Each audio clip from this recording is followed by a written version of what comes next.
sekalian, mari kita lanjutkan kajian kita berkenaan hal-hal dalam bulan puasa yang kita kaitkan dengan Al-Quran.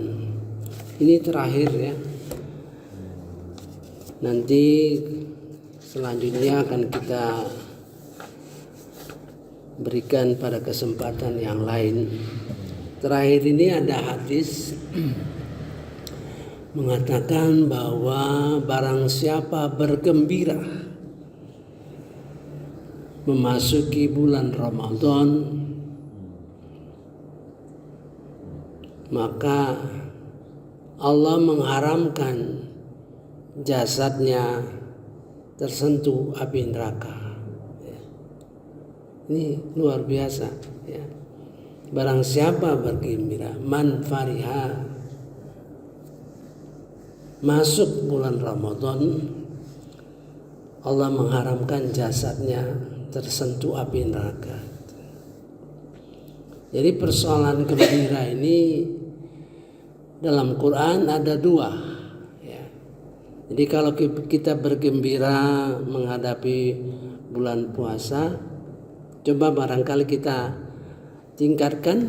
Kalau selama ini kita barangkali biasa saja ya, menghadapi bulan puasa itu ya biasa kita persiapkan. Tapi ditambah sekarang mudah-mudahan menjelang puasa tahun depan kita gembira. Bergembira karena janji Allah akan mengampuni semua dosa kita dan berjanji Dia akan secara Dia yang akan memberi pahala kita. Jadi sesuatu yang istimewa ya, sesuatu istimewa. Nah, kegembiraan itu tentu mudah-mudahan kegembiraan itu terbangun dari sekarang. Ya, terbangun dari sekarang berkenaan dengan Al-Quran. Dengan kita merasa gembira terhadap Al-Quran ya. Tadi kita lihat surah Yunus ya. Surah Yunus ayat 58. A'udzubillahi minasyaitonirrajim. Bismillahirrahmanirrahim.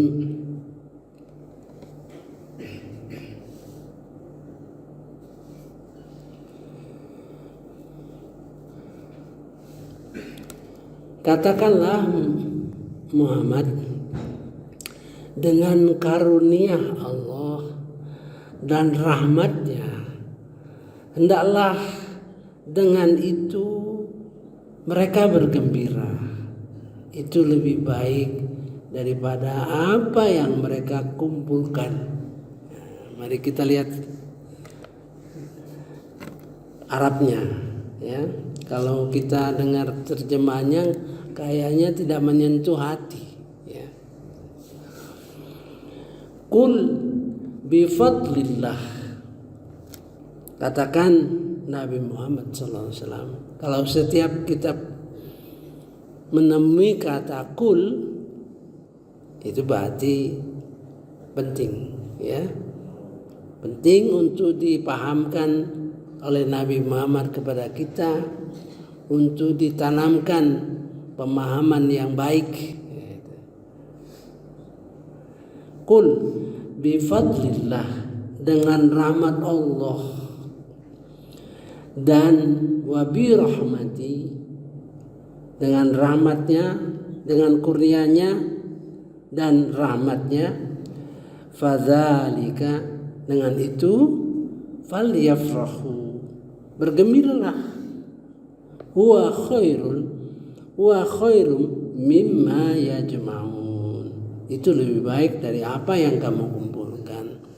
Nah, bagaimana kita bisa bergembira? Ya, tentu ada proses.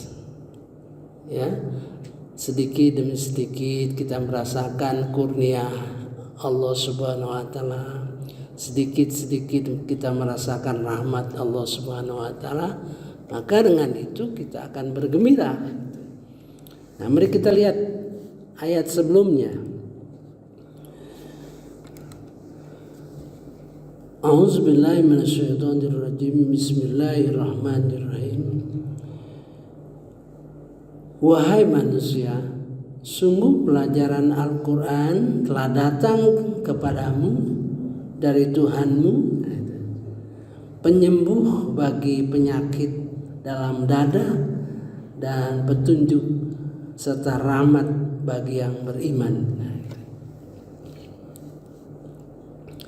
Ya ayuhan nas, berarti berita ini ke seluruh manusia, bukan saja yang beriman akan memperoleh manfaatnya apabila dia memahami Al-Quran, ya, baik orang yang bukan Islam akan memperoleh manfaatnya.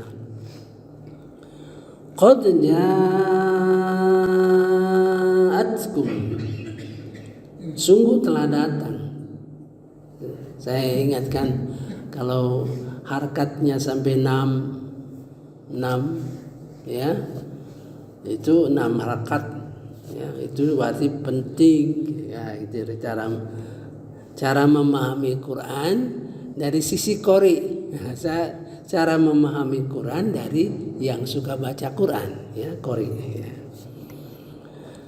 Mau'izah mir rabbikum, pelajaran ya, pelajaran Al-Quran dari Tuhan kamu. Mau'izah itu kalau sistem pendidikan dengan mau'izah itu artinya mengajar dengan hati ya. Lain dengan mengajar biasa saja, mengajar tapi kalau dibarengi dengan hati, nah itu tentu akan merasa lebih meresap. Begitu juga kalau kita memahami Al-Quran dengan hati ya, karena Al-Quran sendiri mengatakan qalbika. Al-Quran itu didatangkan ke dalam hatimu Nabi Muhammad. Maksudnya waktu itu dalam surah Baqarah ayat 97 ya, Al-Quran itu didatang ke hatimu. Jadi kalau kita memahami Al-Quran dengan hati itu lebih baik, lebih meresap ya. Maka kalau ayat-ayat Al-Quran itu masuk ke dalam hati kita, di dalam surah Al-Ankabut ayat 49, bal huwa ayatum bainatun fi suduril ladzina utul ilma, akan sesungguhnya Al-Quran itu adalah ayat-ayat Al-Quran yang menjelaskan ya, ke hati orang-orang yang mendapat ilmu. Nah, gitu. Jadi namanya ilmu Al-Quran itu dikatakan ilmu apabila dia meresap dalam hati. Ada orang pengen berdebat sama saya mengenai Quran, saya jawab begini, Al-Quran itu bukan untuk diperdebatkan ya. Anda pahami dulu dengan hati Anda, saya akan pahami dengan hati saya, nanti hati ketemu hati. Nah, gitu. Kalau hati ketemu hati nggak akan berdebat, insya Allah memperoleh rahmat Allah Subhanahu Wa Taala. Wasyifa'u lima fis sudur, menjadi obat penawar hati gitu. Seperti dalam surah Hijr ya, Hijr itu ayat yang terakhir, ayat yang ketiga terakhir itu Nabi Muhammad SAW ya, merasa sempit hatinya, gelisah hatinya menghadapi perilaku orang musyrik ya, baik ucapan atau kelakuannya terhadap Nabi Muhammad SAW. Allah memberitahu dia ya, supaya menghibur dia, supaya bertasbih dan mengucapkan alhamdulillah dan menjadikan sholat itu kebiasaannya. Nah, itu dalam surah Al-Hijr. Jadi itu obat. Jadi kalau kita sedang gelisah, sedang marah, sedang tidak senang dengan situasi yang ada sekarang ini, nah itu obat, ya. Mudah-mudahan kita akan menyelesaikan surah Al-Hijr, satu surah. Setelah ini mungkin kita akan membahas mengenai surah per surah. Sebab surah per surah itu akan mendorong kita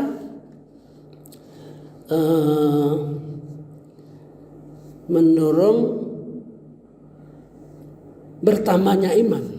Ya, dinyatakan di dalam surah At-Taubah itu turunnya surah per surah itu akan menambah iman. Jadi satu surah, ya. Nah, ini bagian yang ketiga ini. A'udzubillahi minasyaitonirrajim. Bismillahirrahmanirrahim. Sungguh kami mengetahui bahwa dadamu menjadi sempit, sesak disebabkan apa yang mereka ucapkan.